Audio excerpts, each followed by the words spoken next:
Hello दोस्तों, बदार्स एक्सप्रेम YouTube channel की एक और नई वीडियो में आप सभी लोगों का स्वागत है।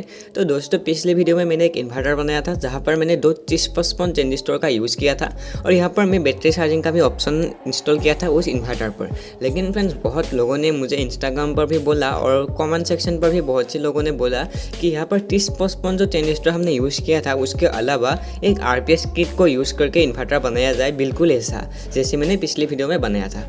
तो फ्रेंड्स, आज ये जो RPS किट है उसको यूज़ करके मैं पहले जैसा इन्वर्टर बनाया था ऐसा ही इन्वर्टर बनाऊंगा और यहाँ पर क्या क्या फंक्शन है मैं आपको बता देता हूँ। सबसे पहले तो फ्रेंड्स, ये जो इन्वर्टर है यहाँ पर इस पर आप बैटरी भी चार्ज कर सकते हो। अक्सर फ्रेंड्स, जब आप RPS किट से इन्वर्टर बनाते हो तो बैटरी चार्जिंग का ऑप्शन नहीं रहता, लेकिन हम यहाँ पर एक और एक्स्ट्रा ट्रांसफार्मर यहाँ पर मैंने ऐसे लगा रखा और यहाँ पर बैटरी चार्जिंग का भी ऑप्शन मैं लगाने वाला हूँ। फ्रेंड्स, यहाँ पर आपको एक रिले की ज़रूरत पड़ेगी, जिससे कि मैं यहाँ पर उसको ऑटोमेटिक बनाने वाला हूँ, जिससे कि जब बिजली आ जाए हमारा जो इन्वर्टर है ऑटोमेटिकली ऑफ हो जाए और ये जो बैटरी है ये चार्ज लेने लगे। इससे मैं फंक्शन यहाँ पर डालने वाला हूँ, इसलिए मैंने एक रिले भी ले लिया, जिसको मैंने हमारा जो बेस है कार्डबोर्ड है यहाँ पर ग्लू गन की मदद से मैंने चिपका लिया। और ये वाला जो ट्रांसफार्मर है वो 12 का 5 एम्पियर का ट्रांसफार्मर है, जिसको मैं RPS किट के साथ कनेक्ट करके इन्वर्टर बनाने के लिए यूज़ करूँगा। और ये जो ट्रांसफार्मर है इससे बैटरी को चार्ज करने के लिए मैं यूज़ करूँगा, इसलिए मैं यहाँ पर 20 रेक्टिफायर लगा रखा और उसके साथ एक 25 वोल्ट का कैपेसिटर भी मैंने कनेक्ट कर रखा। अभी मैंने यहाँ से इसको इनपुट दे रखा और जैसे जो आउटपुट निकलेगा 20 रेक्टिफायर से उसको इससे मैं बैटरी को चार्ज करूँगा। और थोड़ा सा यहाँ पर रिले पर भी थोड़ा सा कनेक्शन है, ये भी मैं आपको बता दूँगा, वीडियो में हमारे साथ बने रहिएगा। और यहाँ पर ये सॉकेट है जिससे कि हम अप्लायंसेस चला सकेंगे। तो चलिए फ्रेंड्स, वीडियो को शुरू करते हैं।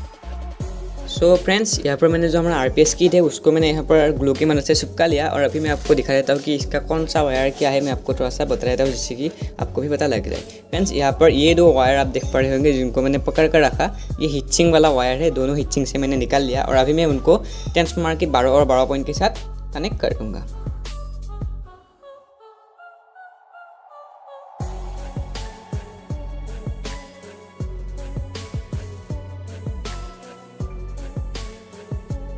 देखिए फ्रेंड्स, यहाँ पर मैंने जो हिचिंग का दोनों पॉइंट है उनको मैंने ट्रांसफार्मर के 12 और 12 पॉइंट के साथ कनेक्ट कर दिया।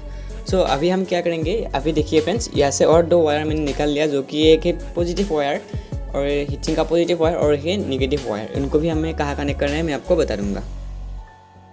तो फ्रेंड्स, यहाँ पर जो पॉजिटिव वाला पॉइंट हमने निकाल लिया था हिचिंग RPS किट से, उसको हमें कनेक्ट करना है फ्रेंड्स रिले के इस पॉइंट के साथ। देखिए फ्रेंड्स, ये वाला पॉइंट के साथ हमें कनेक्ट करना है, तो चलिए उसको भी कनेक्ट कर लेते हैं।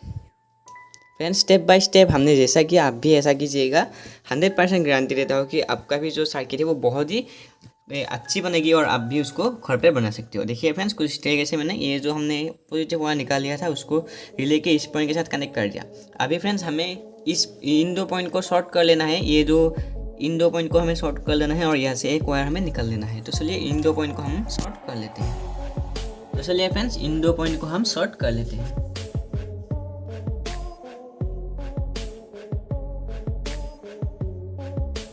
और जो एक्स्ट्रा वायर है उसको मैं इसे काट कर देता हूँ।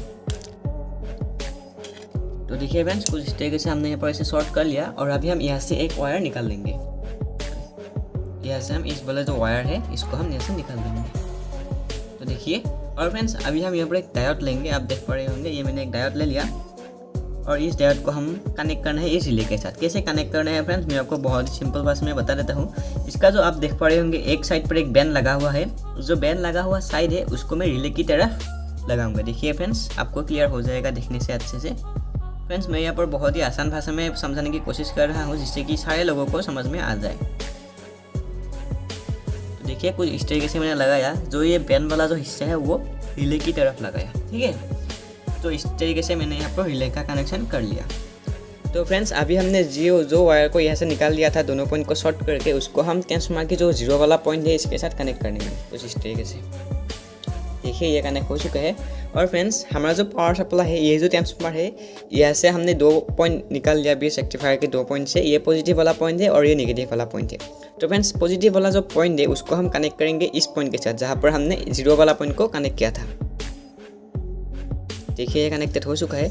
और जो हमारा नेगेटिव वाला पॉइंट है उसको हम जो हमारा रिले है जहाँ पर हमने डायोड कनेक्ट किया था वहाँ पर कनेक्ट कर देंगे कुछ इस तरीके से। देखिए फ्रेंड्स, ये अच्छे से कनेक्ट हो चुका है। मैं आपको थोड़ा सा सामने से दिखा देता हूँ जिससे कि आपको अच्छी अंदाज़ा लग जाएगी किस तरीके से यहाँ पर कनेक्शन हुआ। देखिए फ्रेंड्स, ये नेगेटिव वाला पॉइंट है यहाँ पर कनेक्ट कर दिया और ये पॉजिटिव वाला जो पॉइंट है उसको मैंने यहाँ पर कनेक्ट कर दिया। सो फ्रेंड्स, अभी उसके बाद कनेक्शन क्या करना है मैं आपको बता देता हूँ। देखिए फ्रेंड्स, ये जो वायर है वो जो हमने आरपीएस किट से जो नेगेटिव वायर निकाला था ये वो वाला वायर है। पॉजिटिव वायर तो हमने यहाँ पर कनेक्ट कर लिया था और ये नेगेटिव वाला वायर है। तो अभी हम ये जो वायर है यहाँ पर थोड़ा सा यहाँ पर उसको सिल लेंगे, मतलब इसका जो कवर है उसको थोड़ा सा हटा लेंगे। और अभी जो ये वाला वायर है हम जो आरपीएस किट का नेगेटिव वाला वायर है उसको हम डायरेक्ट के इस पॉइंट के साथ कनेक्ट करेंगे। आई होप फ्रेंड्स आपको समझ में आ रहा होगा। तो देखिए कुछ इस तरीके से इस पॉइंट पर कनेक्ट कर दिया और यहाँ से एक और वायर हम यहाँ से निकाल लेंगे। तो देखिए कुछ इस तरीके से यहाँ से हम निकाल लेंगे। देखिए सो फ्रेंड्स, देखिए अभी रिले का जो कनेक्शन है वो लगभग पूरा हो चुका है। अभी मैं आपको थोड़ा सा दिखा देता हूँ कि हमारा जो सर्किट है वो कैसा लग रहा है। देखिए कुछ इस तरीके से हमने यहाँ पर कनेक्शन कर लिया और ये वाला जो वायर है वो बैटरी जो हमारा आरपीएस किट है इसका नेगेटिव वायर था और इसको हम डायरेक्ट के साथ में कनेक्ट कर दिया। सो फ्रेंड्स, अभी आप देख सकते हैं हमारा जो सर्किट है वो कंप्लीट हो चुका है। फ्रेंड्स, यहाँ पर हमने क्या किया मैं आपको थोड़ा सा सिंपली बता देता हूँ कि यहाँ पर हमने क्या किया। हमारा जो आरपीएस किट है इसको सबसे पहले ट्रांसफार्मर 12 पॉइंट के साथ इसकी हीटसिंक का पॉइंट हमने कनेक्ट कर लिया। उसके बाद इसकी जो पॉजिटिव वाला पॉइंट है आरपीएस किट का उसको हमने ऐसे निकाल लिया और इस पॉइंट के साथ कनेक्ट कर दिया रिले के। और फ्रेंड्स, यहाँ से जो एक पॉइंट निकाला और उसको हमने ट्रांसफार्मर की 0 पॉइंट के साथ कनेक्ट कर दिया। और फ्रेंड्स, हमने यहाँ पर क्या किया, आरपीएस किट का जो नेगेटिव वाला वायर है उसको हमने यहाँ पर डायोड के साथ कनेक्ट किया। उसके बाद मैंने इसको निकाल लिया। ये इसका एक और है और ये जो वायर है वो बैटरी नेगेटिव पॉइंट होगा। और अभी हम बैटरी पॉजिटिव पॉइंट कहाँ से लेंगे ये भी मैं आपको बता दूँगा। बैटरी जो पॉजिटिव पॉइंट है उसको हम जो हमारा ट्रांसफार्मर है इसके जो 0 वाला पॉइंट है यहाँ से हम निकाल लेंगे बैटरी पॉजिटिव वाला पॉइंट। ये दो वायर होगा, आप देख पा रहे होंगे, ये 2 वायर होगा वो बैटरी नेगेटिव और बैटरी पॉजिटिव वायर होगा। और अभी हम क्या करेंगे, हमारा जो ट्रांसफार्मर का आउटपुट है आउटपुट के साथ हम इस जो सॉकेट है उसको कनेक्ट कर देंगे जिससे कि हम यहाँ पर अप्लायंसेस आपको टेस्ट करके दिखा सके। तो चलिए फ्रेंड्स, यहाँ पर हम 0 जो वायर है उसको हम यहाँ 0 वायर से एक वायर निकाल लेंगे जो होगा बैटरी पॉजिटिव वायर। तो देख सकते हैं फ्रेंड्स, ये हमारा बैटरी पॉजिटिव वायर है और ये बैटरी नेगेटिव वायर है। तो चलिए फ्रेंड्स, अभी सॉकेट का भी कनेक्शन हम कर लेते हैं ये जो ट्रांसफार्मर के आउटपुट के साथ।